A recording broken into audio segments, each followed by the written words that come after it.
Have you ever wondered why the most influential figure in human history remains shrouded in mystery? Why do we know more about obscure Roman emperors than we do about Jesus Christ during the most formative years of his life? What if I told you that the Jesus you think you know, the one depicted in stained glass windows and Sunday school lessons, might be a carefully constructed version designed to hide the real story?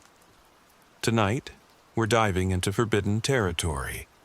We're going to explore the possibility that the Jesus of history and the Jesus of the Bible are not the same person. This isn't about faith or belief. This is about historical evidence that's been buried, suppressed, and deliberately hidden from public view for nearly 2,000 years. The questions we're about to explore should terrify religious institutions, because once you understand the difference between the historical Jesus and the biblical Christ, you can never look at Christianity the same way again. You'll realize that the most revolutionary figure who ever lived had his true story systematically erased and replaced with something far more palatable to those in power. But here's what makes this investigation even more compelling. We're not dealing with conspiracy theories or wild speculation. We're examining actual historical documents, archaeological discoveries, and scholarly research that paints a picture of Jesus so radically different from the biblical narrative that it challenges everything you've been taught about the foundations of Christianity itself. The evidence we're about to present comes from sources that were deliberately excluded from the Bible. Ancient texts that were hidden in caves for centuries, historical records that contradict official church doctrine, and testimonies from people who knew Jesus personally, but whose accounts were deemed too dangerous for mainstream Christianity to acknowledge. What emerges from this forbidden history isn't just a different Jesus. It's a complete reimagining of what it means to follow his teachings, understand his mission, and recognize the true scope of his revolutionary message. Because the real Jesus wasn't the meek and mild figure of popular imagination. He was something far more complex, far more threatening, and far more extraordinary than institutional Christianity could ever allow. Let's start with something that should immediately raise red flags about the official narrative. The Bible gives us virtually no information about Jesus between the ages of 12 and 30. 18 years of complete silence. Think about that for a moment. We're talking about the most important figure in human history, and we have no idea what he was doing during the most formative period of his adult life. This isn't just an oversight in the historical record. This is a deliberate gap that reveals something profound about how the Jesus story was constructed. Because those missing 18 years contain secrets that would fundamentally alter our understanding of who Jesus was and what he represented.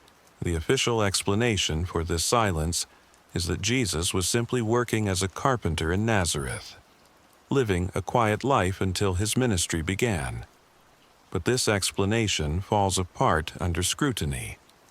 How does someone go from being a simple village craftsman to displaying the profound wisdom, advanced spiritual knowledge, and revolutionary teachings that characterize his ministry? How does a carpenter's son suddenly emerge with insights into mystical traditions, healing practices, and philosophical concepts that seem to draw from sources far beyond first-century Palestine? The answer lies in the forbidden history that's been systematically suppressed, because Jesus didn't spend those 18 years in Nazareth. He was traveling, learning, and training in traditions that the early church found too threatening to acknowledge. Ancient texts from India describe a young man named Isa, who matches Jesus' description perfectly, studying with Buddhist monks and Hindu masters.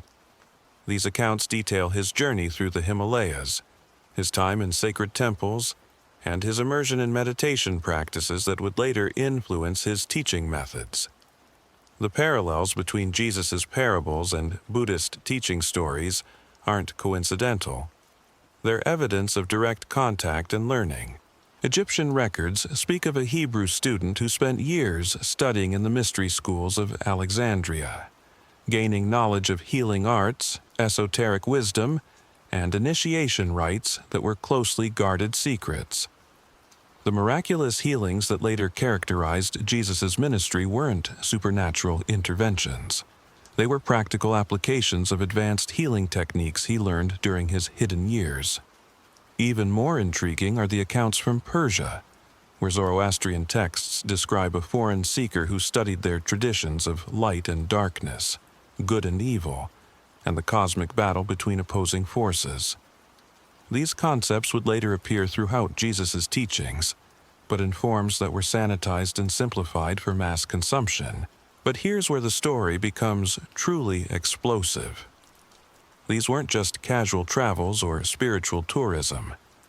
Jesus was being systematically prepared for a mission that went far beyond anything the Bible describes. He was being trained in techniques of consciousness transformation, political resistance, and social revolution that would make him one of the most dangerous figures the Roman Empire had ever encountered. The evidence for this preparation is scattered throughout his ministry, hidden in plain sight within the biblical narrative itself. His ability to read people's thoughts wasn't supernatural insight. It was advanced psychological training. His capacity to inspire fierce loyalty among his followers wasn't charismatic magnetism. It was sophisticated understanding of human motivation and group dynamics.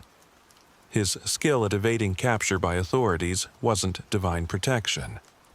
It was practical knowledge of brings us to the forbidden Gospels, the texts that were deliberately vert operations and resistance tactics. This excluded from the Bible, because they revealed too much about who Jesus really was and what he actually taught. These aren't minor variations on familiar themes. These are completely different presentations of Jesus that would shock most Christians today.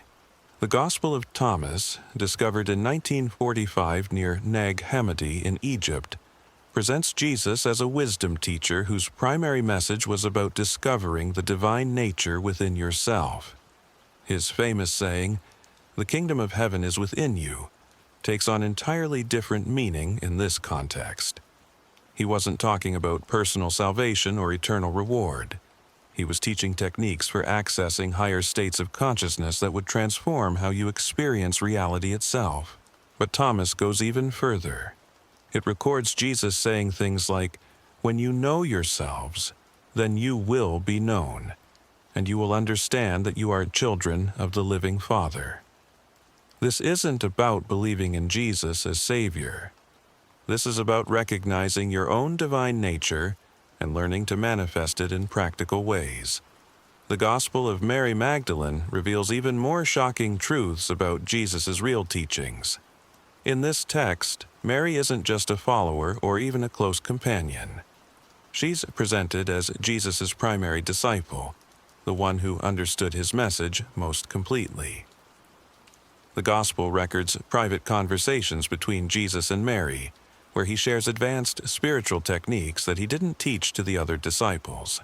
These conversations reveal that Jesus was teaching methods of astral projection, communication with non-physical beings, and navigation through different dimensions of reality. Mary describes visions where Jesus shows her the structure of the universe, the nature of the soul's journey after death, and techniques for transcending physical limitations while still alive. But perhaps most significantly, the Gospel of Mary presents Jesus as teaching that salvation doesn't come through belief in his sacrifice, but through direct personal experience of transcendent reality. He's not asking people to worship him. He's teaching them to become like him. The Gospel of Judas, discovered in the 1970s but kept secret for decades, presents the most radical reinterpretation of the Jesus story. In this text, Judas isn't the betrayer. He's the most trusted disciple, the only one who truly understood Jesus' mission. The crucifixion wasn't a tragic betrayal. It was a carefully orchestrated plan designed to accomplish something far more complex than simple atonement for sin. According to this gospel, Jesus knew that his physical death would be necessary to complete a cosmic transformation that had been planned for millennia. But this transformation wasn't about providing salvation for humanity. It was about breaking through barriers between dimensions of reality that had kept human consciousness trapped in limited perception. Judas's role wasn't to betray Jesus, but to ensure that the crucifixion happened at exactly the right time and in exactly the right way to trigger this dimensional breakthrough. The Gospel describes conversations where Jesus explains to Judas the cosmic significance of what they're about to accomplish together. These forbidden Gospels paint a picture of Jesus that's almost unrecognizable compared to the biblical version. He's not the sacrificial lamb dying for human sin. He's a master of consciousness transformation, teaching advanced techniques for transcending ordinary reality. He's not establishing a religion based on faith and obedience. He's training individuals to access their own divine nature and manifest extraordinary abilities. But if these texts present a more accurate picture of the historical Jesus, why were they excluded from the Bible? Why were they buried in caves and forgotten for centuries? The answer reveals one of the most systematic cover-ups in human history. The early church leaders who decided which texts would be included in the official canon weren't interested in preserving accurate historical records. They were creating a religion that would serve the needs of political power and social control. The Jesus of the forbidden Gospels was too dangerous, too empowering, too revolutionary to be allowed into mainstream Christianity. A Jesus who taught people to discover their own divine nature would make priests unnecessary. A Jesus who provided techniques for direct spiritual experience would make church rituals obsolete. A Jesus who emphasized personal transformation over institutional authority would undermine the entire structure of organized religion. So they created a different Jesus, one who required intermediaries to reach God, one whose teachings could only be properly interpreted by authorized clergy, one whose message emphasized obedience to authority rather than personal empowerment, one whose death provided salvation that could only be accessed through institutional membership. This wasn't evolution or development of doctrine. This was systematic rewriting of history, designed to serve the interests of empire and control. The revolutionary teacher who had threatened every established power structure was transformed into the patron saint of those same power structures. But the suppression went even deeper than simply excluding certain texts from the Bible. It involved actively destroying alternative accounts, persecuting those who preserved different traditions, and creating official versions that directly contradicted the historical evidence. Ancient libraries were burned. Scholars who studied forbidden texts were executed. Communities that maintained alternative Jesus traditions were systematically eliminated. The destruction was so thorough that for over 1,000 years, most people had no idea that different versions of the Jesus story had ever existed. This brings us to perhaps the most disturbing realization of our entire investigation. The Jesus that billions of people worship today isn't based on historical evidence. He's based on a carefully constructed mythology designed to serve the interests of those who wanted to control how people thought about spirituality, authority, and their own potential. The real Jesus, the historical figure who lived and taught in first-century Palestine, was buried beneath layers of theological interpretation, political manipulation, and institutional agenda. What survived wasn't the revolutionary teacher who had challenged every form of oppression and limitation. What survived was a sanitized version that could be used to justify the very systems he had opposed. But here's what the suppressors couldn't eliminate completely. Truth has a way of surfacing, even after centuries of burial. The forbidden Gospels survived in hidden caves, Alternative traditions were preserved in secret communities. Historical evidence continued to accumulate despite official attempts to suppress it. And now, for the first time in nearly 2,000 years, we have access to materials that allow us to glimpse who Jesus really was beneath the layers of institutional mythology. What we're discovering should revolutionize not just how we understand Christianity, but how we understand human potential itself. Because if the forbidden history is accurate, if the suppressed texts are authentic, if the hidden traditions preserve genuine memories, then Jesus wasn't just a religious figure. He was demonstrating possibilities for human consciousness and ability that most people can't even imagine today. The implications of this revelation extend far beyond religious doctrine into questions about the nature of reality itself, the potential of human consciousness, and the possibility that we've been living far below our actual capabilities for centuries. But to understand the full scope of what was hidden and why it was suppressed, we need to examine not just what the forbidden texts say about Jesus, but what they reveal about the cosmic battle that his life and teachings were designed to address. The cosmic battle that Jesus was trained to address wasn't just about good versus evil in some abstract theological sense. According to the forbidden texts, it was about a war for human consciousness itself, a battle between forces that wanted to keep humanity trapped in limited perception and those working to awaken our true potential. The Gospel of Philip, another suppressed text, describes this conflict in startling detail.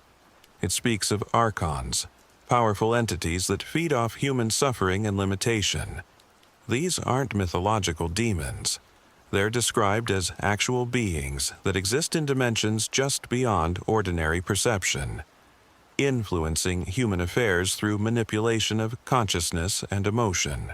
According to Philip, Jesus wasn't just teaching spiritual principles. He was providing practical techniques for breaking free from archonic influence. His healings weren't just physical restoration.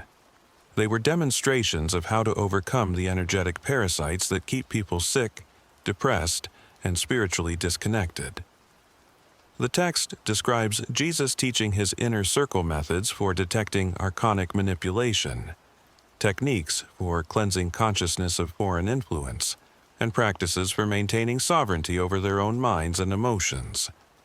This knowledge was considered so dangerous that it could only be shared with those who had proven their readiness through years of preparation. But the archons weren't passive in this conflict. According to the forbidden Gospels, they actively worked to corrupt Jesus' message from the moment it began spreading. They influenced early church leaders to emphasize the very aspects of his teaching that would keep people dependent and disempowered, while suppressing the techniques that would set them free. This explains why the institutional church became obsessed with concepts like original sin, eternal damnation, and the need for priestly intercession. These weren't Jesus' teachings.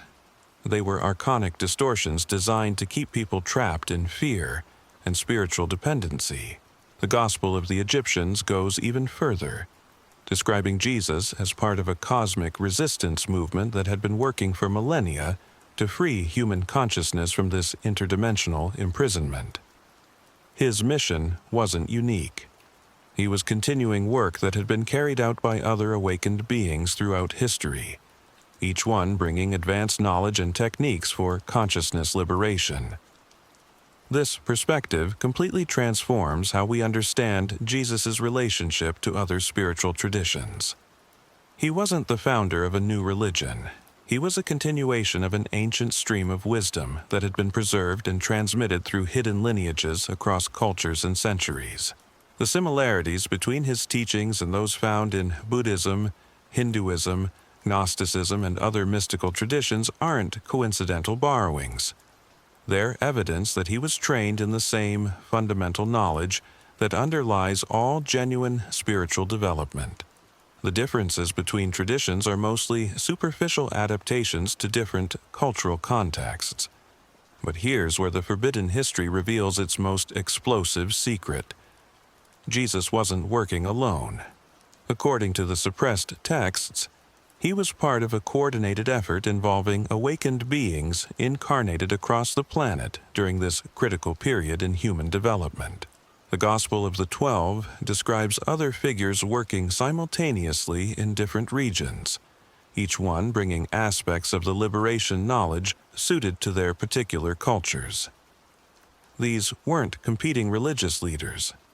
They were coordinated agents of consciousness transformation working together to break the archonic control system.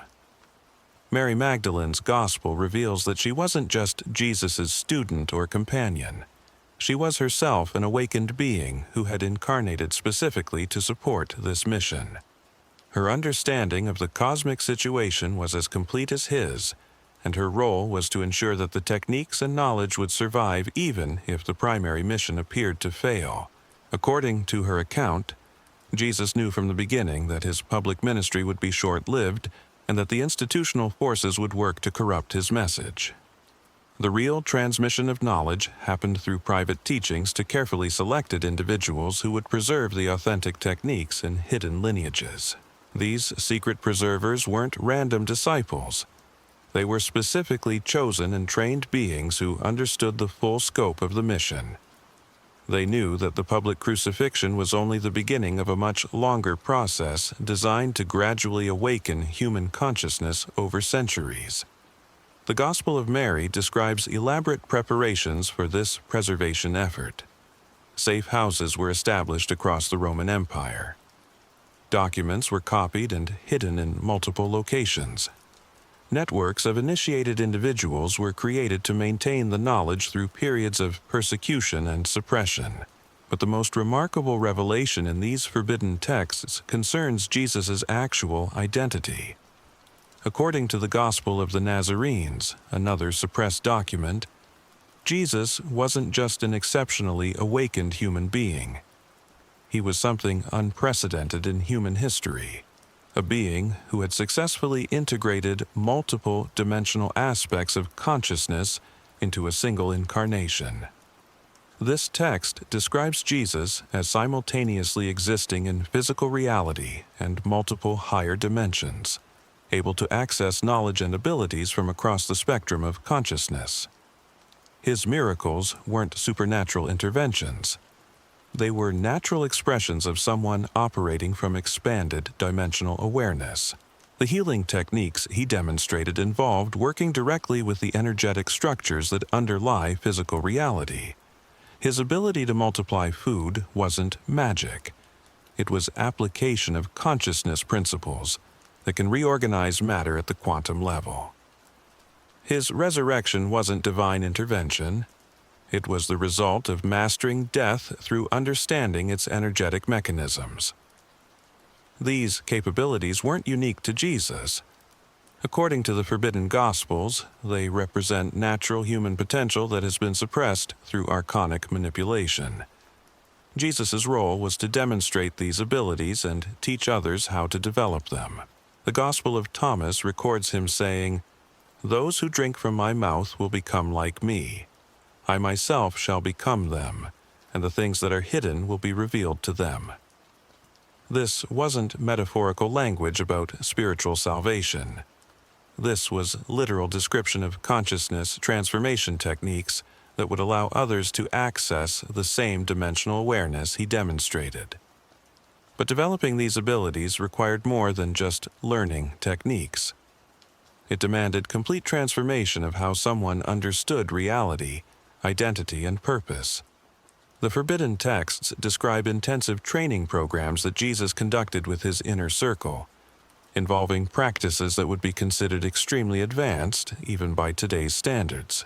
These practices included forms of meditation that could induce controlled out-of-body experiences, techniques for communicating with non-physical beings, methods for accessing Akashic records of past and future events, transmission, the Gospel of Philip, and procedures for healing others through direct energy, describes Jesus teaching his students to navigate between information and abilities that they would different dimensions of reality, gathering to bring back to enhance their effectiveness in physical reality.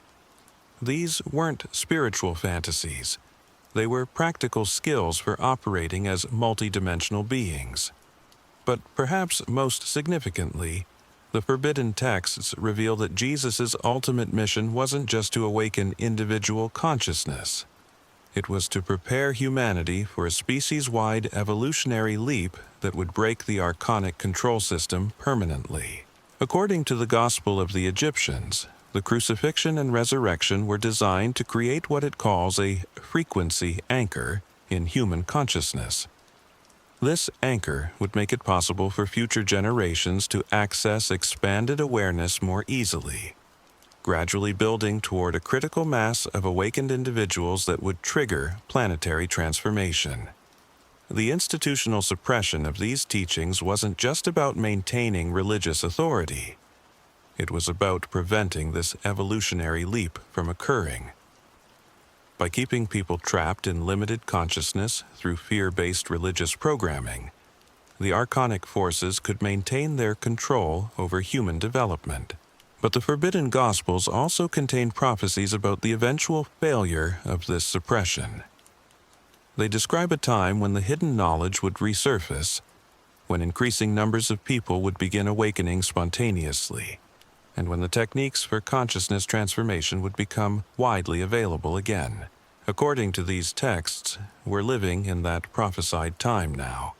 The discovery of the forbidden Gospels themselves is seen as evidence that the suppression period is ending, and that humanity is beginning to reclaim its true spiritual heritage. The Gospel of Mary contains specific descriptions of signs that would indicate this awakening process was beginning.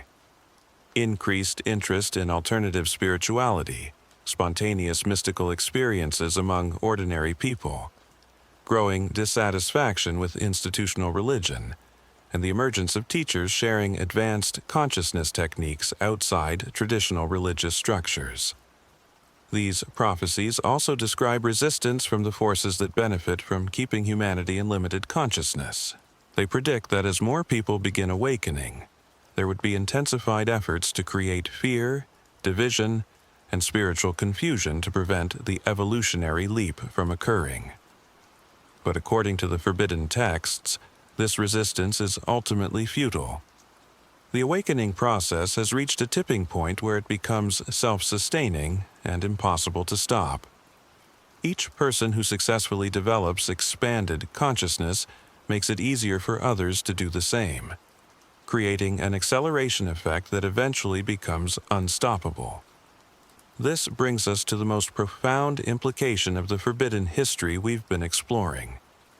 If these suppressed texts are accurate, if their accounts of Jesus' true identity and mission are authentic, then we're not just dealing with alternative religious history.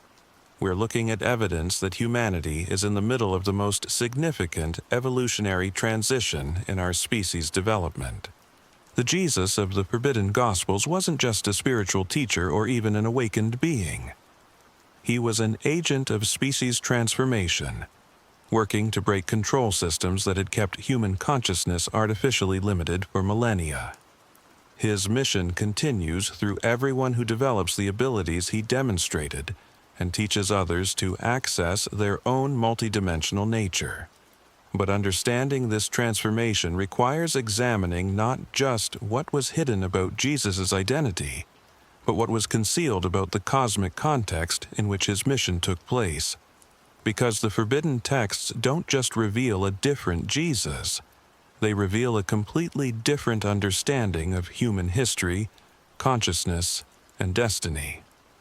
The suppression of this that challenges everything we've been taught about the nature of reality itself. Knowledge wasn't just about controlling religious belief.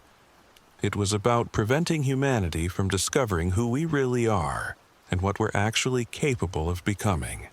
And that suppression is finally beginning to break down, revealing truths that will transform not just how we understand Jesus, but how we understand ourselves and our place in a universe far more complex and magnificent than we ever imagined. According to these suppressed documents, the cosmic context of Jesus' mission was even more complex than most people could comprehend. The Book of Enoch, systematically excluded from biblical canon despite being quoted by New Testament authors, describes a war between different factions of non-physical beings that had been raging for millennia before Jesus ever walked the earth. These weren't the sanitized angels and demons of Sunday school lessons. These were sophisticated civilizations existing in parallel dimensions, each with their own agendas for human development. Some factions wanted to accelerate human evolution toward expanded consciousness. Others sought to maintain control over humanity as a source of energy and worship. The Enochian texts describe how certain groups of these beings had violated cosmic law by directly interfering with human genetics and consciousness development. They had created hybrid bloodlines, taught forbidden technologies, and established control systems that trapped human awareness in artificially limited perception. Jesus' incarnation, according to these forbidden accounts, represented a direct intervention by the factions working for human liberation. But this wasn't a simple rescue mission. It was a carefully orchestrated operation designed to provide humanity with the tools and knowledge necessary to free themselves from interdimensional manipulation. The Gospel of the Nazarenes describes Jesus receiving direct communication from what it calls the Assembly of Light, beings who had been working across galactic civilizations to break similar control systems on other worlds. His training during the lost years wasn't just spiritual development. It was preparation for a mission with cosmic implications. This perspective explains why Jesus' teachings were so revolutionary and why they posed such a threat to existing power structures. He wasn't just challenging human authorities. He was exposing and dismantling control mechanisms that had kept humanity enslaved for thousands of years. But the forbidden texts reveal that Jesus wasn't working alone in this mission. The Gospel of the 12 describes a coordinated incarnation of awakened beings across the planet during this period. While Jesus was working in Palestine, similar figures were operating in India, China, the Americas, and other regions, each one bringing liberation knowledge adapted to their local cultures. These weren't competing religious founders. They were part of a synchronized effort to break the control system from multiple points simultaneously. The similarities between the teachings of Jesus, Buddha, Lao Tzu, and other spiritual masters from this period aren't coincidental. They were all transmitting aspects of the same fundamental liberation knowledge. Mary Magdalene's Gospel provides the most detailed account of how this coordination worked. According to her testimony, Jesus maintained regular communication with these other awakened beings through methods that transcended physical space and time. They shared information, coordinated their efforts, and supported each other's missions through consciousness techniques that seem almost science-fictional by today's standards. But perhaps the most shocking revelation in the forbidden texts concerns Jesus' true relationship with the Roman Empire. The official biblical narrative presents him as a victim of Roman persecution, executed because his teachings threatened their authority. The suppressed documents tell a very different story. According to the Gospel of the Essenes, Jesus had been in contact with certain Roman officials who were themselves working to expose and dismantle the control systems. These weren't random sympathizers. They were members of secret societies within the empire that had preserved ancient knowledge about humanity's true origins and potential. The crucifixion, rather than being a spontaneous act of persecution, was actually a carefully planned ritual designed to accomplish multiple objectives simultaneously. On the surface level, it appeared to eliminate a troublesome teacher. But on the energetic level, it was creating the conditions necessary for a massive consciousness transmission that would affect human awareness for centuries to come. The Gospel of Nicodemus, banned from the biblical canon, describes the crucifixion as involving technologies and procedures that were hidden from public view. The crown of thorns wasn't just a method of torture. It was a device designed to stimulate specific neural pathways related to expanded consciousness. The positioning of the cross, the timing of the execution, even the location were all precisely calculated to maximize the energetic impact of the event. But the most extraordinary claim in these forbidden texts is that Jesus' death was voluntary and controlled. According to multiple suppressed accounts, he possessed the ability to leave his physical body at will and could have avoided execution entirely. His choice to undergo the crucifixion was a conscious decision to use his death as a catalyst for species-wide consciousness transformation. The Gospel of Bartholomew describes Jesus explaining to his inner circle that his physical death would create what he called a resonance bridge between dimensions. This bridge would make it possible for future generations to access expanded awareness more easily than had ever been possible in human history. The resurrection accounts in the forbidden Gospels are equally radical. Rather than describing a supernatural return from death, they present Jesus' post-crucifixion appearances as demonstrations of consciousness abilities that all humans could potentially develop. He wasn't unique in being able to survive death. He was showing others what was possible when they understood the true nature of consciousness and identity. The Gospel of Peter, fragments of which survived despite official suppression, describes Jesus teaching his disciples how to project their consciousness beyond physical death during the period between crucifixion and resurrection. These weren't visions or spiritual experiences. They were actual training sessions in multidimensional awareness conducted while Jesus existed primarily in non-physical form. According to these accounts, the 40 days between resurrection and ascension were intensive training periods where Jesus transmitted advanced consciousness techniques to carefully selected individuals. These techniques were designed to be preserved and passed down through hidden lineages until humanity was ready to receive them on a wider scale. But the institutional church couldn't allow this knowledge to survive in its original form. The idea that Jesus was teaching methods for transcending death, communicating across dimensions, and accessing unlimited consciousness was too dangerous to established power structures. So they created alternative explanations that made Jesus unique rather than exemplary. The doctrine of Jesus as the only Son of God, the concept of salvation through faith alone, the emphasis on his divine nature rather than his human potential, these weren't Jesus' teachings. They were theological constructions designed to prevent people from developing the same abilities he had demonstrated. The forbidden Gospels make this manipulation explicit. The Gospel of Thomas records Jesus saying, "Whoever drinks from my mouth will become like me. I myself shall become them." The institutional church changed this to, "Whoever believes in me will be saved."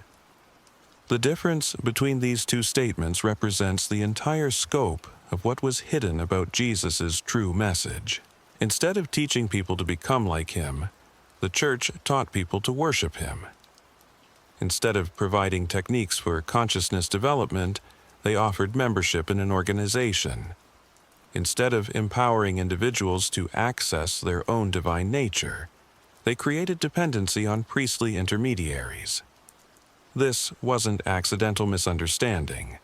The Gospel of Philip describes specific individuals within the early church who were working to corrupt Jesus' teachings from the inside. These weren't sincere followers who misunderstood the message. They were agents of the same control system that Jesus had been working to dismantle.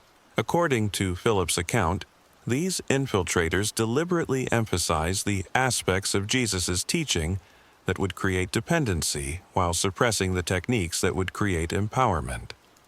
They promoted concepts like original sin to keep people feeling inadequate, eternal damnation to maintain fear-based compliance, and the need for institutional salvation to preserve their own authority. The result was a religion that used Jesus' name while promoting everything he had opposed.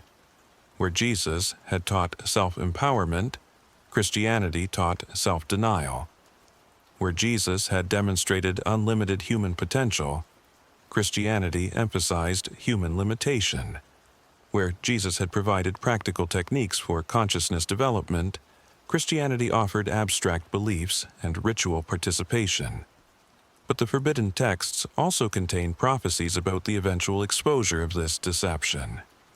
The Gospel of Mary describes a time when the suppressed knowledge would resurface and people would begin to discover the difference between the historical Jesus and the institutional Christ. According to her account, this rediscovery wouldn't happen through religious reformation or scholarly research. It would occur through direct experience, as increasing numbers of people began spontaneously developing the same consciousness abilities that Jesus had demonstrated. The Gospel of the Egyptians provides even more specific predictions about this awakening process. It describes a period when hidden documents would be discovered, when alternative accounts of Jesus' life would become available, and when people would begin questioning the official narratives they had been taught. These prophecies also describe resistance from the forces that benefit from keeping Jesus' true teachings hidden. They predict increased efforts to discredit alternative accounts, suppress uncomfortable questions, and maintain the theological interpretations that serve institutional interests. But according to these suppressed texts, this resistance is ultimately futile. The awakening process has reached a point where it becomes self-sustaining. Each person who discovers the truth about Jesus makes it easier for others to do the same, creating an acceleration effect that eventually becomes unstoppable. The implications of this awakening extend far beyond religious belief, into questions about human identity and potential. If the forbidden Gospels are accurate, if their accounts of Jesus' true teachings dealing with alternative religious history are authentic, then we're not just looking at evidence that humanity is capable of abilities and awareness that have been systematically hidden from us. The Jesus of the suppressed texts wasn't asking people to believe in him. He was teaching them to become like him. He wasn't offering salvation through faith. He was providing techniques for consciousness transformation. He wasn't establishing a religion, he was demonstrating human potential that exists within everyone. This knowledge was suppressed because it threatens every system based on control and limitation. Governments that depend on compliant populations, religions that require dependent followers, economic structures that exploit human labor, all of these systems become obsolete when people understand their true nature and capabilities. But the suppression is breaking down. The forbidden Gospels have been rediscovered.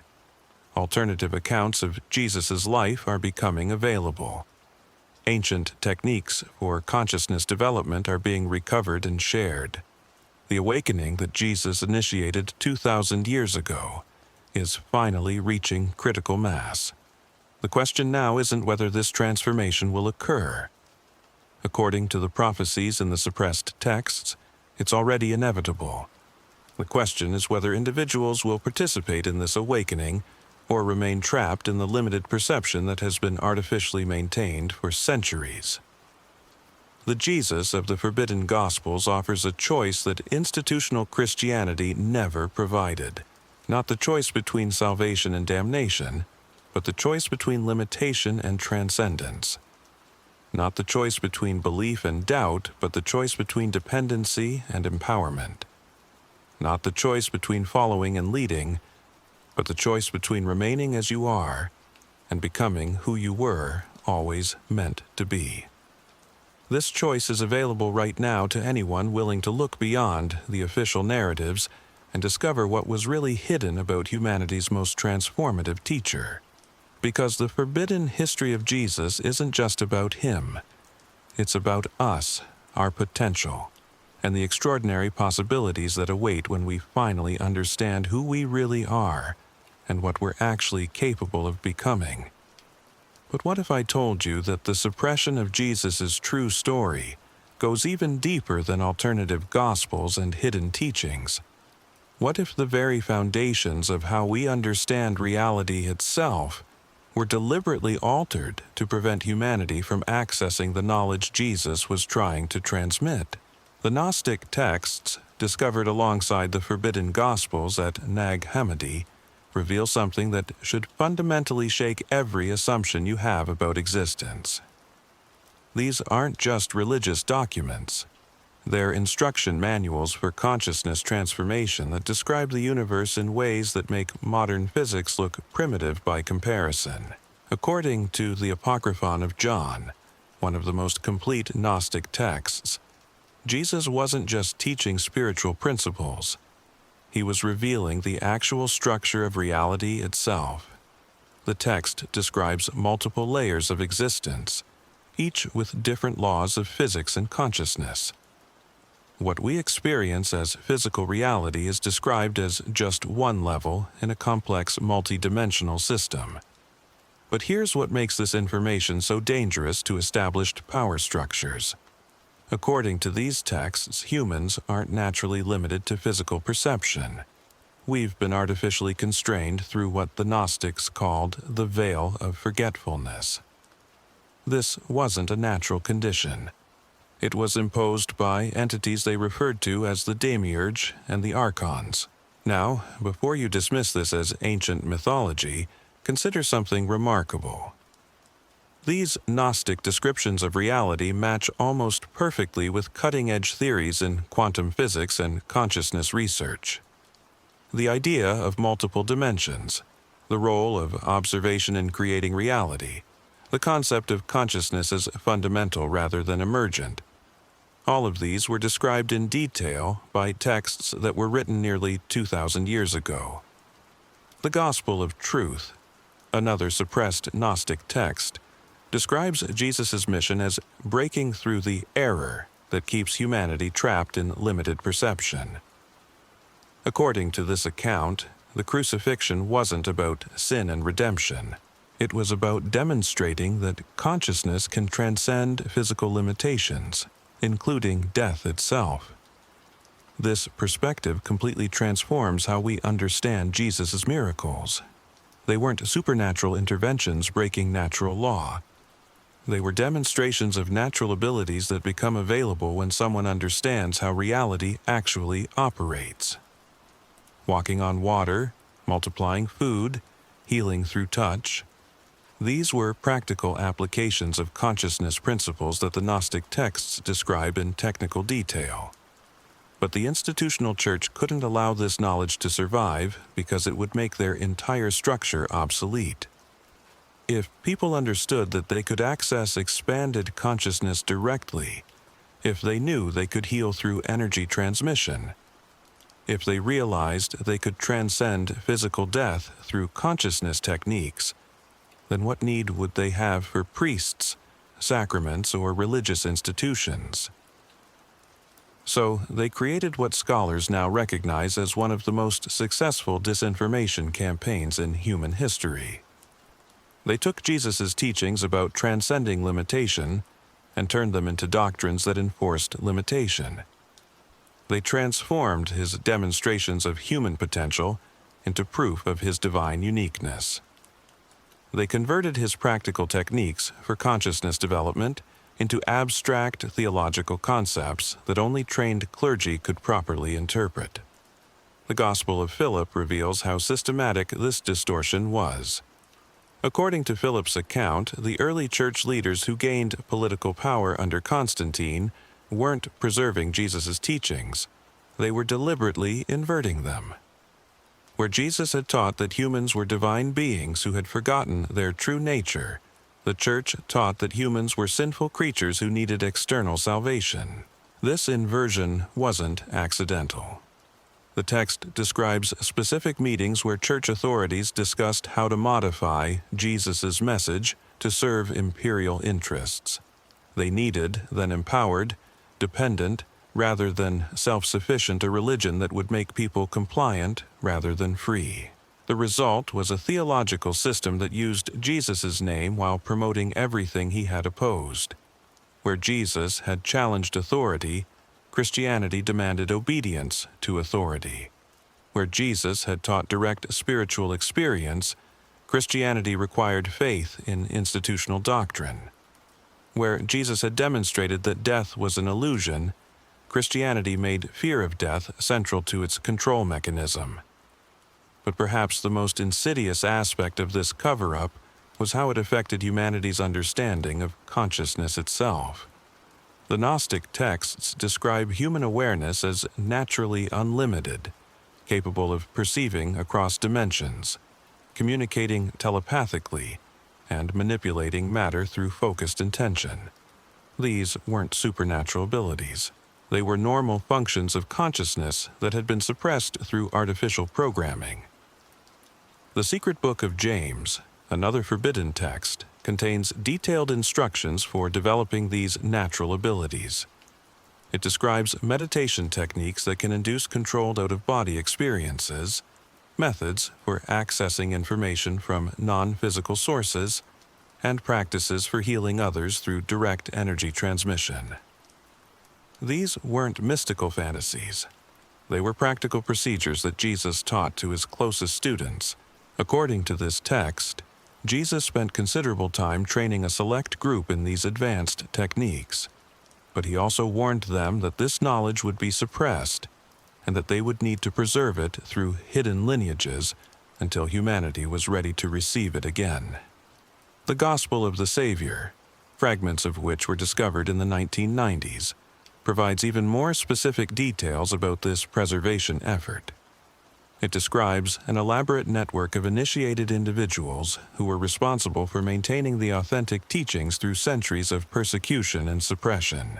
These preservers weren't just copying documents. They were maintaining living traditions of consciousness development that allowed people to verify the teachings through direct experience. Each generation would produce a few individuals who could successfully develop the abilities Jesus had demonstrated, proving that the techniques were authentic and effective. But the institutional church worked systematically to eliminate these hidden lineages. The Inquisition wasn't just about suppressing heretical beliefs.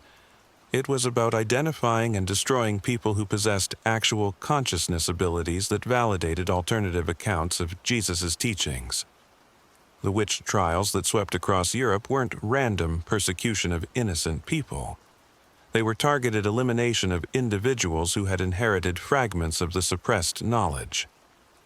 Many of the abilities that were condemned as witchcraft, healing through touch, prophetic insight, communication with non-physical beings, were actually remnants of the consciousness techniques that Jesus had originally taught.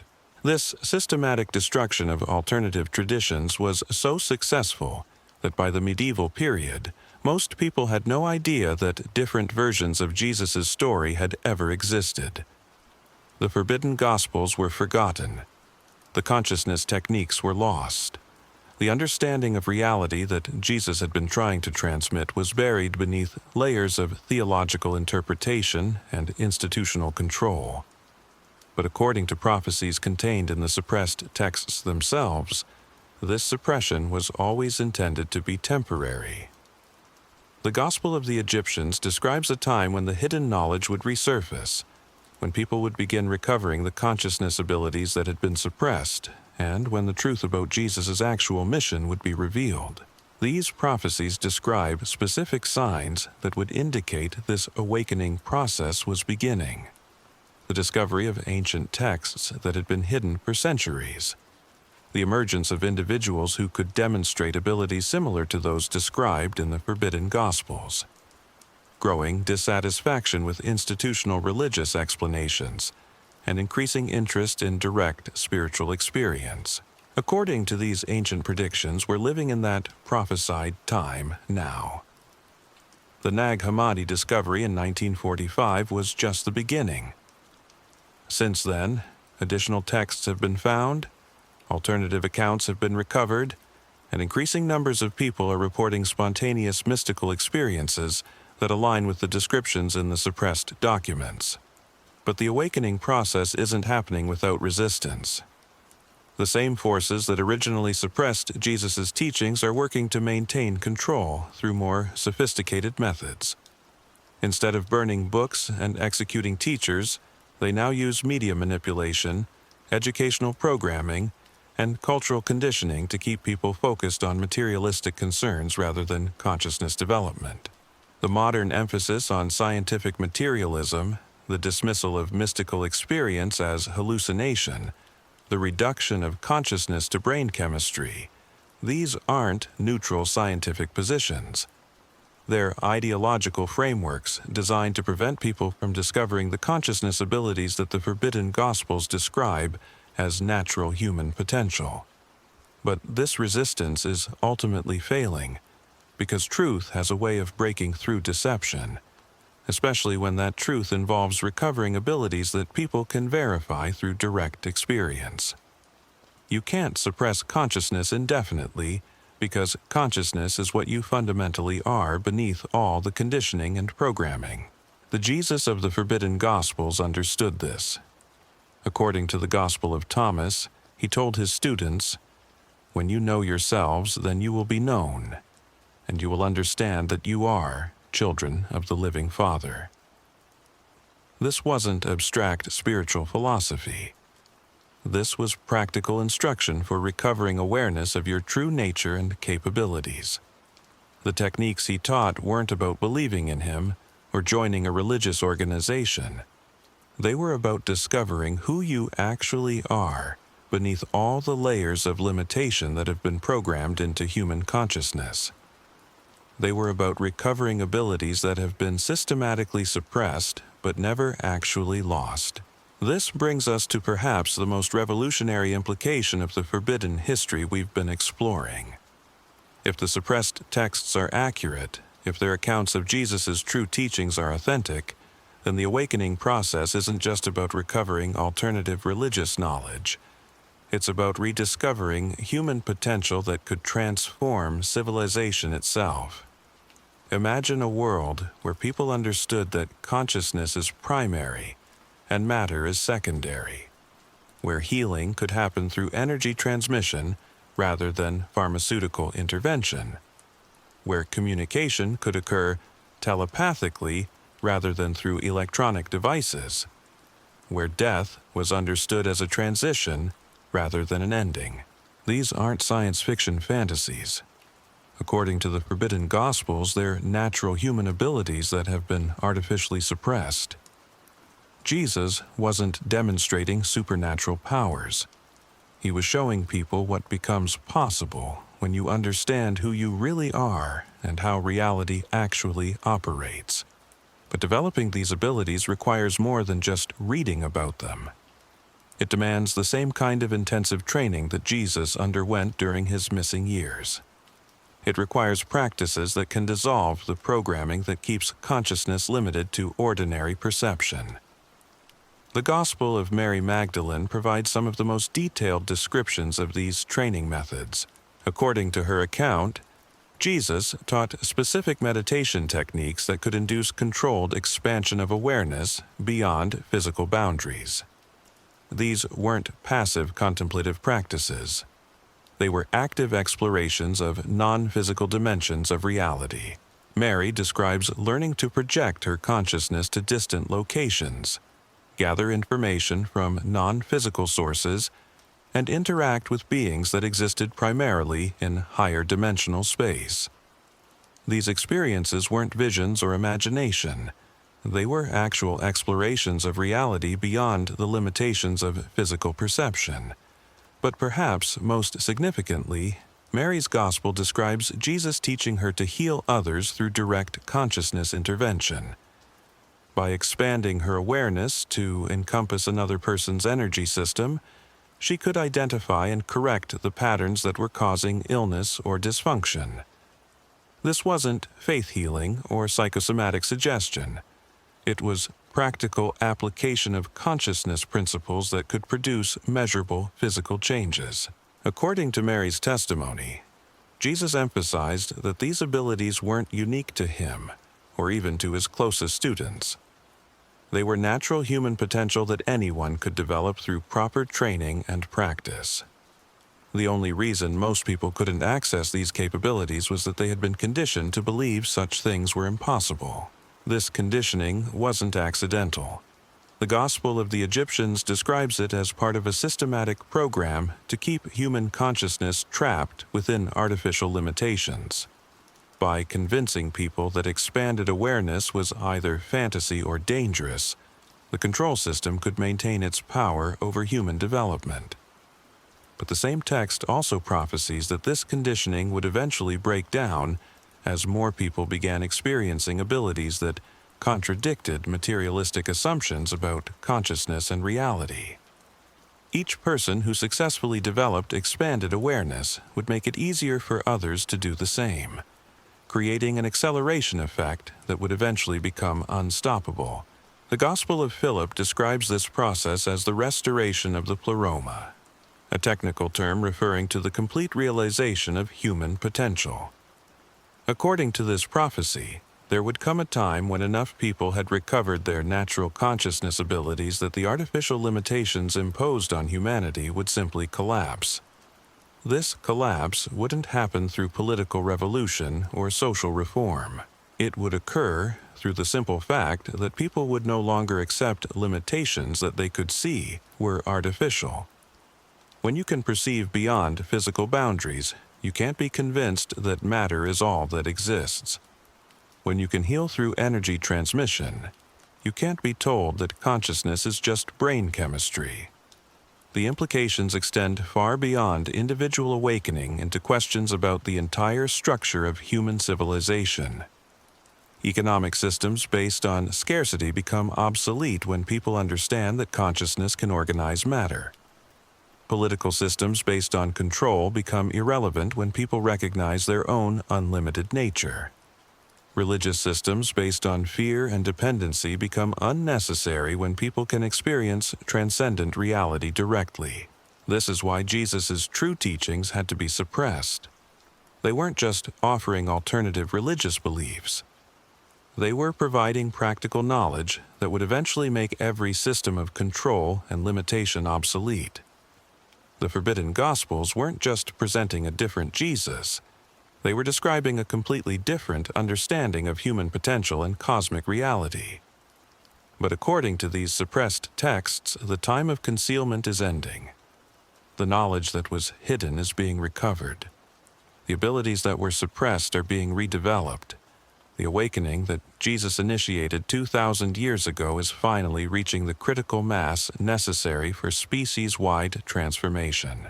The question facing humanity now isn't whether this transformation will occur. According to the prophecies in the forbidden Gospels, it's already inevitable. The question is whether individuals will participate consciously in this awakening, or remain trapped in the limited perception that has been artificially maintained for centuries. The choice between these possibilities isn't abstract or theoretical. It's immediate and practical. Every moment of expanded awareness, every experience of consciousness beyond physical boundaries, every demonstration of abilities that contradict materialistic assumptions contributes to the collective awakening process that the forbidden texts describe as humanity's ultimate destiny. This brings us to the most profound realization of our entire investigation into the forbidden history of Jesus. The suppression of his true teachings wasn't just about controlling religious belief. It was about preventing humanity from discovering who we really are and what we're actually capable of becoming. The Jesus of the forbidden Gospels wasn't just a spiritual teacher or even an awakened being.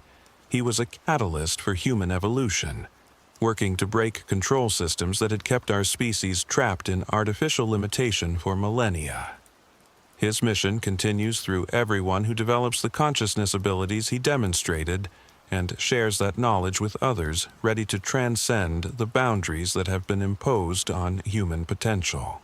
But understanding the full scope of what was hidden about Jesus requires examining not just his teachings and abilities, but the cosmic context in which his mission took place.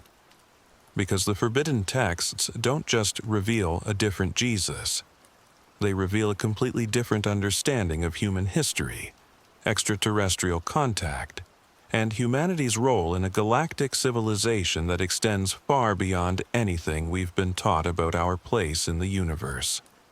the Book of Enoch, systematically excluded from biblical canon despite being quoted throughout the New Testament, describes Jesus' mission as part of a much larger intervention involving what it calls the Watchers, advanced beings from other star systems who had been monitoring human development for millennia. According to Enochian accounts, these beings had been working to accelerate human consciousness evolution, but their efforts had been opposed by other extraterrestrial factions that preferred to keep humanity in a primitive state for their own purposes. Jesus' incarnation represented a direct intervention by the benevolent factions, designed to provide humanity with the knowledge and abilities necessary to break free from this cosmic manipulation. This perspective transforms everything we thought we knew about Jesus' identity and mission. He wasn't just a human being who achieved unusual spiritual development. According to the suppressed texts, he was a hybrid, being combining human genetics with advanced extraterrestrial consciousness, specifically designed to bridge the gap between human limitation and cosmic awareness. The Gospel of the Nazarenes describes Jesus' birth as involving direct intervention by beings of light who had been preparing for his arrival for centuries. His unusual conception wasn't miraculous intervention by a traditional deity. It was advanced genetic engineering designed to create a being capable of demonstrating abilities that would inspire humanity to develop their own dormant potential. This hybrid nature explains abilities that seem impossible from a purely human perspective. His capacity to read thoughts wasn't supernatural insight. It was telepathic communication ability that exists naturally in more evolved species.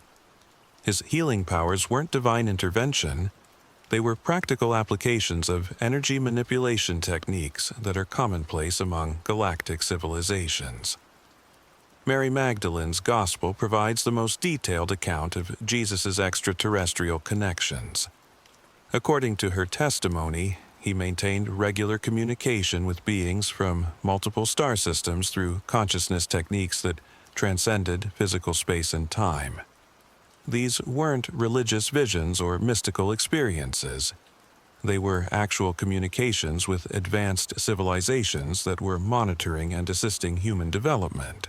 Mary describes participating in some of these communications, learning about galactic history, cosmic laws, and humanity's intended role in a universe populated by countless intelligent species. According to her account, Earth wasn't an isolated planet where life had evolved randomly. It was a carefully designed experiment in consciousness development, with multiple extraterrestrial civilizations contributing genetic and spiritual components to create a species with extraordinary potential. But this potential had been suppressed by what the texts refer to as the controllers, extraterrestrial factions that preferred to harvest human energy rather than allow full development of human capabilities. These beings had established control systems on Earth that kept humanity trapped in limited consciousness while feeding off the emotional and spiritual energy generated by fear, conflict, and spiritual dependency. Jesus' mission, according to these accounts, was to break this control system by demonstrating abilities that would prove to humanity that the limitations they accepted were artificial. Every miracle he performed was a demonstration that the laws of physics they believed were absolute were actually just local restrictions that could be transcended through expanded consciousness. The crucifixion itself, according to the Gospel of Bartholomew, was designed to accomplish multiple objectives simultaneously. On one level, it appeared to eliminate a troublesome teacher, but on energetic levels invisible to ordinary perception, it was creating the conditions necessary for a massive consciousness transmission that would gradually awaken human awareness over centuries. The resurrection wasn't just Jesus returning from death. According to these suppressed accounts, it was a demonstration of consciousness abilities that all humans could potentially develop once they understood their true nature as multidimensional beings temporarily focused in physical reality. But the extraterrestrial factions working to maintain human limitation weren't passive observers of these developments. The forbidden Gospels describe active interference with Jesus' mission, including attempts to corrupt his message from within the early Christian movement itself. The Gospel of Philip identifies specific individuals within the early church who were working to distort Jesus' teachings according to agendas that served the control system rather than human liberation. These weren't sincere followers who misunderstood the message. They were conscious agents working to ensure that the revolutionary knowledge Jesus was transmitting would be neutralized and contained. This explains why institutional Christianity became obsessed with concepts that directly contradicted Jesus' actual teachings. The emphasis on human sinfulness rather than divine potential. The focus on external salvation rather than internal transformation. The creation of priestly hierarchies rather than direct spiritual experience. All of these represented successful corruption of the liberation knowledge by forces working to maintain human limitation. According to the Gospel of the Egyptians, this corruption was so successful that within a few centuries, virtually all trace of Jesus' authentic teachings had been eliminated from mainstream Christianity. The revolutionary consciousness techniques had been replaced by ritual observances. The practical methods for transcending limitation had been converted into abstract theological concepts. The demonstration of human potential had been transformed into proof of divine uniqueness. But the same text also contains prophecies about the eventual failure of this suppression campaign. It describes a time when the hidden knowledge would resurface, when increasing numbers of people would begin developing abilities similar to those Jesus had demonstrated, and when humanity would finally understand its true relationship to galactic civilization. These prophecies describe specific signs that would indicate this awakening process was accelerating. Increased UFO activity as the benevolent extraterrestrial factions prepared for more open contact. Growing numbers of individuals reporting telepathic abilities, healing powers, and other consciousness phenomena. Widespread dissatisfaction with materialistic explanations of reality, and increasing openness to possibilities beyond conventional scientific understanding. According to these ancient predictions, we're living in the prophesied time when this awakening reaches critical mass. The suppression that has kept humanity isolated from galactic civilization is breaking down. The consciousness abilities that Jesus demonstrated are beginning to manifest spontaneously in people who have no religious training or spiritual background. But perhaps most significantly, the extraterrestrial beings who originally sent Jesus are preparing for direct contact with humanity. The Gospel of the Nazarenes describes this contact as inevitable, once enough humans have developed the consciousness stability necessary to handle direct interaction with more advanced species. This contact won't be the dramatic invasion scenario depicted in science fiction movies. According to the forbidden texts, it will be a gradual process of consciousness expansion that allows humans to perceive and interact with beings who have always been present but operating in dimensions beyond ordinary awareness. The Jesus of the suppressed Gospels was preparing humanity for this contact by demonstrating the consciousness abilities that would be necessary for successful integration with galactic civilization. His teachings weren't just spiritual philosophy. They were practical preparation for humanity's graduation from planetary isolation to cosmic citizenship. But this transition requires more than just individual awakening. It demands a species-wide transformation of consciousness that can only occur when enough people understand their true nature and capabilities. The forbidden Gospels describe this transformation as the ultimate purpose behind all human spiritual development throughout history.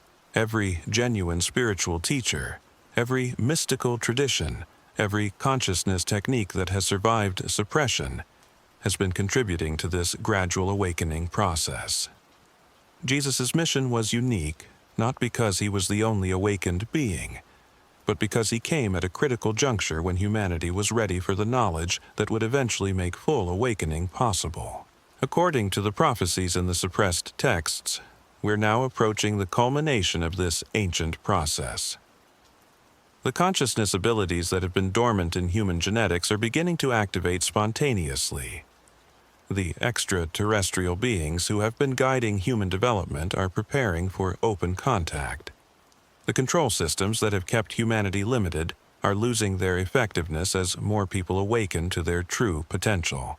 The forbidden history of Jesus isn't just about recovering alternative religious knowledge.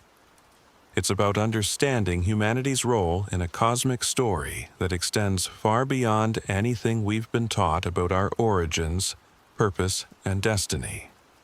It's about recognizing that the awakening process we're experiencing isn't just spiritual development. It's preparation for integration with galactic civilization and participation in cosmic evolution on a scale that challenges every assumption we've held about the nature of reality itself. But this transformation won't happen automatically. It requires conscious participation from individuals who are willing to develop the consciousness abilities that Jesus demonstrated and share that knowledge with others, ready to transcend the limitations that have been artificially imposed on human potential. The choice facing humanity isn't between different religious beliefs or scientific theories.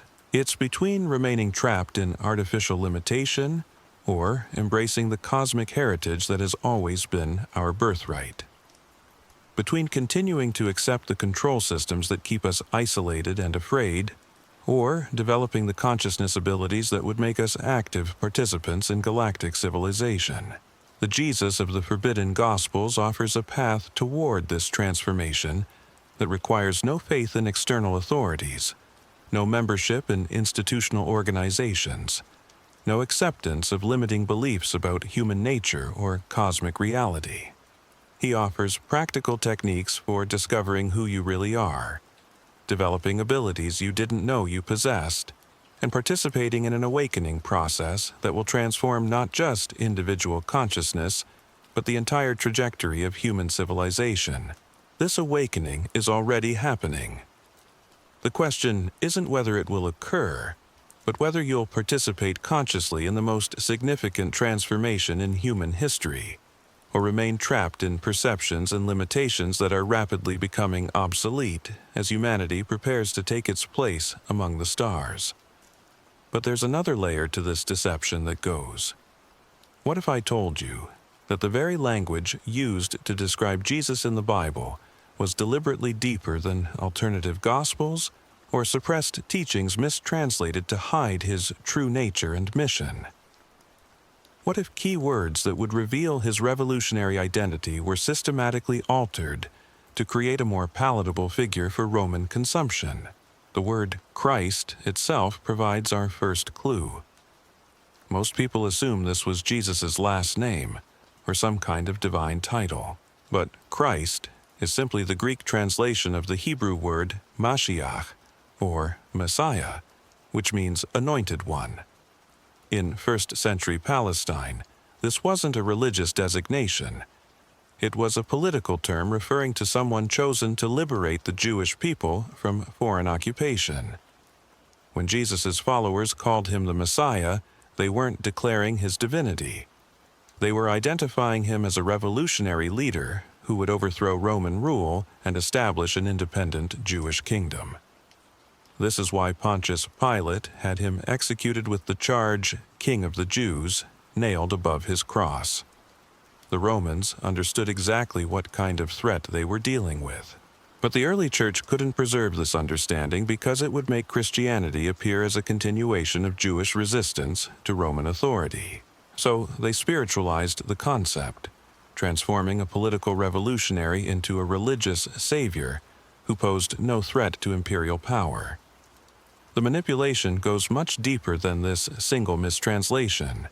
The Greek word basileia, consistently translated as kingdom in English Bibles, carried revolutionary implications that have been completely obscured.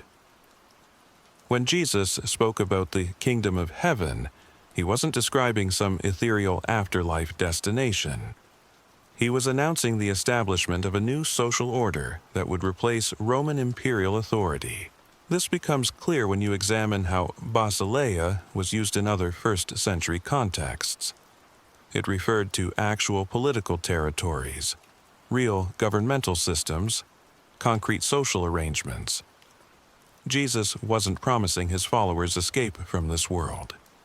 He was organizing them to transform this world according to principles that directly challenged everything Rome represented. The Aramaic sources, where they survive, make this even more explicit. The word Jesus would have used for kingdom was Malkuta, which specifically referred to sovereign territory free from foreign control. When he taught his followers to pray, "May your kingdom come," he was asking for the overthrow of Roman occupation and the establishment of divine governance on earth. But perhaps the most revealing mistranslation involves the word apostle. In modern Christianity, this has become a religious title, referring to Jesus' closest disciples. But the Greek word apostolos was a political term meaning ambassador or envoy, someone sent on an official mission by a governing authority. When Jesus appointed 12 apostles, he wasn't choosing religious assistants. He was establishing an alternative government structure with official representatives who would carry his authority into different regions. This is why the number 12 was significant. It corresponded to the 12 tribes of Israel, indicating that Jesus was reconstituting the nation under new leadership. The Gospel of the Hebrews, preserved only in fragments because of systematic suppression, makes this governmental structure explicit. According to this suppressed text, Jesus didn't just teach spiritual principles. He established detailed administrative procedures, appointed regional governors, and created legal frameworks for the territories that would come under his authority. This political dimension of Jesus' mission explains why he attracted such diverse followers. The tax collectors who joined him weren't experiencing religious conversion. They were switching allegiances from Roman revenue collection to an alternative economic system. The fishermen who left their nets weren't abandoning secular work for spiritual pursuits. They were joining a resistance movement that would require their practical skills. Even the miracles take on different meaning when understood in this political context. Feeding 5,000 people wasn't a supernatural multiplication of food. It was a demonstration of alternative distribution systems that could provide for populations without dependence on Roman infrastructure. The healing activities weren't just individual acts of compassion. They were proof that Jesus' movement could offer practical benefits that Roman governance failed to provide. The walking on water incident, when examined in its original cultural context, reveals something even more significant. In first-century Jewish symbolism, water represented chaos and foreign domination. When Jesus walked on water, he was demonstrating mastery over the forces that kept his people oppressed. This wasn't a nature miracle. It was a political statement about transcending the limitations that Roman power tried to impose. But the institutional church couldn't preserve these political interpretations because they would make Christianity appear seditious to Roman authorities. So they transformed revolutionary activities into supernatural events, political demonstrations into religious mysteries, governmental structures into spiritual metaphors. The Gospel of the Ebionites, another suppressed text that survived in fragmentary form, describes Jesus' movement as explicitly anti-imperial. According to this account, he didn't just criticize individual moral failures. He condemned the entire system of Roman taxation, military occupation, and cultural domination that kept his people enslaved. This text records Jesus making statements that would be considered treasonous by Roman standards. He called Caesar a usurper, Roman law illegitimate, and imperial authority a violation of divine order. These weren't abstract theological positions. They were direct challenges to the political system that governed his world. The Ebionite Gospel also reveals that Jesus' economic teachings were far more radical than anything preserved in canonical scriptures.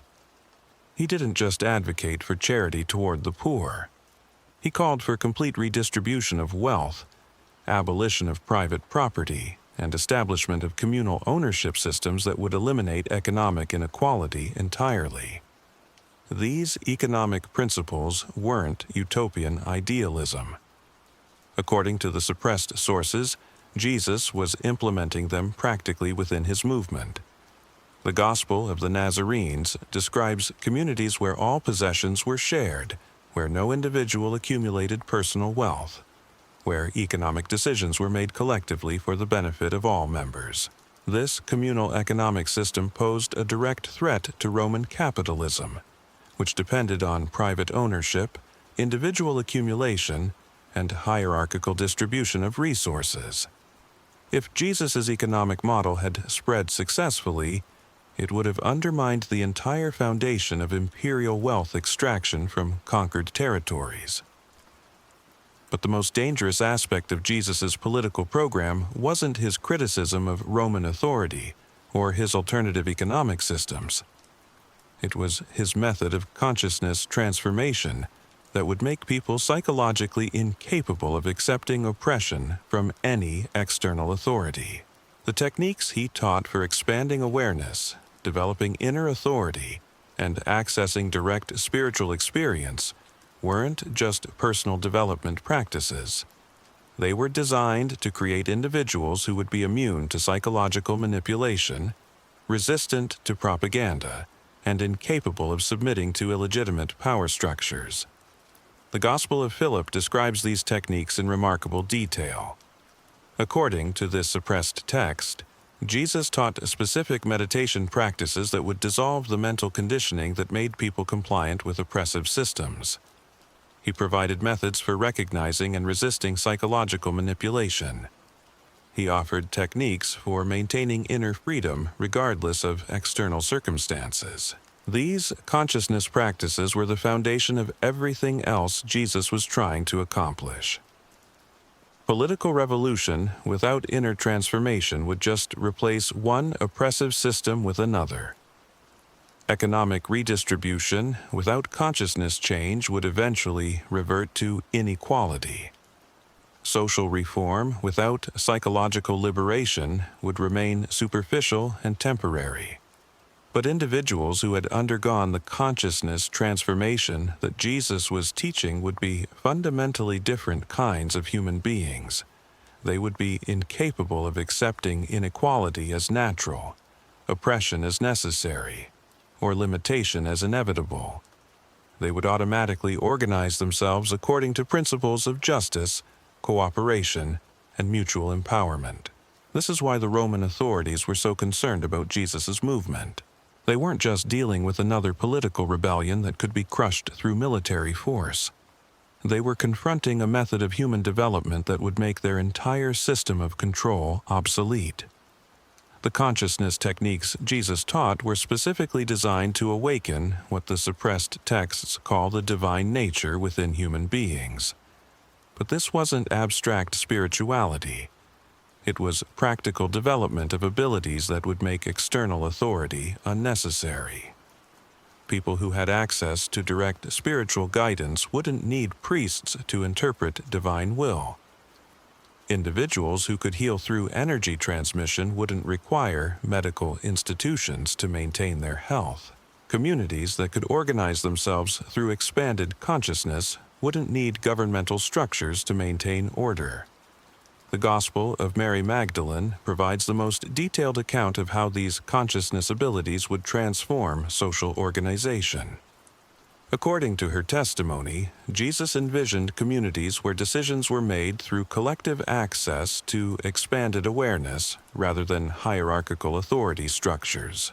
In these communities, conflicts would be resolved through consciousness techniques that revealed underlying harmony rather than through legal systems that imposed external judgments.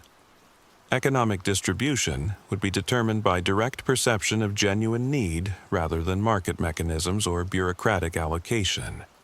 Social coordination would emerge from shared awareness of collective purpose rather than institutional management. This wasn't anarchistic chaos.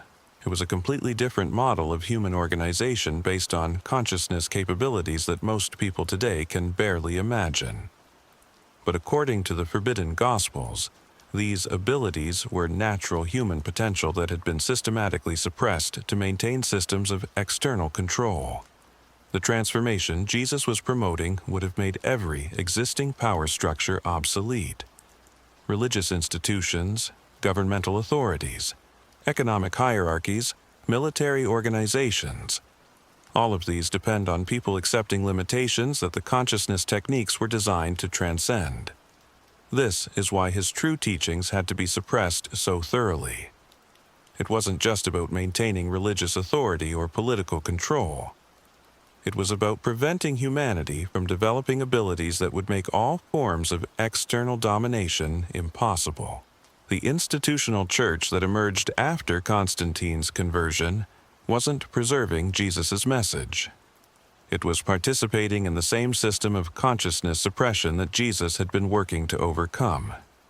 They used his name while promoting the very limitations he had taught people to transcend. But according to prophecies contained in the suppressed texts themselves, this suppression was always intended to be temporary. The Gospel of Thomas contains Jesus' prediction that his authentic teachings would eventually resurface when humanity was ready to handle the revolutionary implications. He described specific signs that would indicate this reemergence was beginning: growing dissatisfaction with institutional authority, increasing numbers of people reporting direct spiritual experiences, spontaneous development of consciousness abilities that mainstream science couldn't explain, discovery of ancient texts that had been hidden for centuries. According to these prophecies, we're living in the time when this reemergence reaches critical mass. The consciousness suppression that has kept humanity trapped in artificial limitations is breaking down. The abilities that Jesus demonstrated are beginning to manifest in individuals who have no religious training or spiritual background.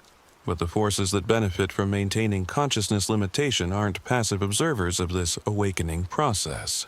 They're adapting their suppression techniques to modern circumstances, using media manipulation, educational programming, and pharmaceutical intervention to maintain the psychological conditioning that keeps people compliant with oppressive systems.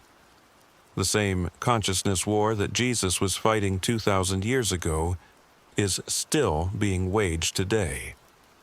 The battlefield has shifted from ancient Palestine to global civilization, but the fundamental conflict remains the same.